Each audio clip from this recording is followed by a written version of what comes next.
ಇವ್ರೆ ತಪ್ಪದಾರಿ ಹಿಡ್ಸೋದು ಜಾಸ್ತಿ ಬಂದಿದ್ದಾರೆ. ಅದು ಅವ್ರ ಕಡೆ ಇಟ್ಟಿದ್ದೆ, ಅದು ಅವ್ರ ಕಡೆ ಇಟ್ಟಿದ್ದೆ, ಅವ್ರ ನೆಟ್ಟಾಗಿದ್ರೆ ನಾ ಯಾಕೆ ಅವ್ರ ಮೇಲೆ ದೌರ್ಜನ್ಯ ಮಾಡ್ತೀನಿ? ಅಲ್ಲ ಫಸ್ಟ್ ನೀವೇ ಹೇಳಿದ್ರೆ ಕುಡಿದವ್ರು ಏನ್ ಮಾಡ್ತೀರಿ? ಎಷ್ಟು ಕೆಳಗಿದ್ರಿ ಏನಾರ ಇದೆ ಅಂತೇಳಿ.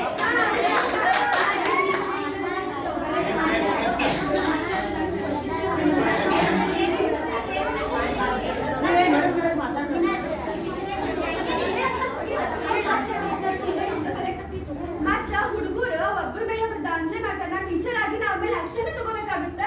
ಹಾಗಾಗಿ ನಾ ಅವ್ರನ್ನ ದೌರ್ಜನ್ಯ ಮಾಡ್ತೀವಿ. ದೌರ್ಜನ್ಯ ಅಲ್ಲಕ್ಕ, ನಿಮ್ ಮನ್ಯಾಗ ಮಾಡಿದಷ್ಟು ದೌರ್ಜನ್ಯ, ಇನ್ನೊಬ್ಬರ ಮೇಲೆ ಮಾಡಿದ್ರೆ ದೌರ್ಜನ್ಯ ಆಗಂಗಿಲ್ಲ. ಆಗಂಗಿಲ್ಲ ಅಂತ ಅದನ್ನ ಹೇಳೋದಿಲ್ಲ. ನೀ ಟೀಚರ್ ಟಾಪಿಕ್ ಬಂದೀನಿ, ಟೀಚರ್ ಟಾಪಿಕ್ ಅಷ್ಟೇ ಮಾತಾಡು. ಟೀಚರ್ ಟಾಪಿಕ್ ಒಳಗ ನಾನು ಟೀಚರ್ ಆಗಿ ಅವ್ರು ತಪ್ಪು ಮಾಡಿದ್ರೆ ಅವ್ರು ತಿದ್ದಿ ಬರೋದು ಬುದ್ಧಿ ಹೇಳೋದು ನನ್ನ ದೌರ್ಜನ್ಯ ಜವಾಬ್ದಾರಿ.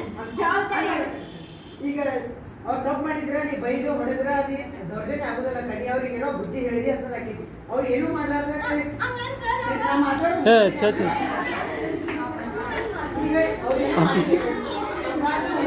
ಅವ್ರು ಏನು ಮಾಡಿಲ್ಲ, ಅವ್ರಿಗೂ ಎಲ್ಲ ಸುಮ್ಮನೆ ಹಿಂಸೆ ಮಾಡಿದ್ರೆ ಅಷ್ಟೇ ದೌರ್ಜನ್ಯ ಆಗತ್ತೆ. ಅವ್ರಿಗೆ ತಪ್ಪು ಮಾಡಿದ್ರೆ ನೀವು ಹೊಡಿ ಆದ್ರೆ ದೌರ್ಜನ್ಯ ಆಗ್ತದೆ. ಅತಿ ಮೀರಿ ಮಾಡಬಾರ್ದು ಯಾವ್ದಾದ್ರು. ಅದು ನನ್ನ ಇಷ್ಟ.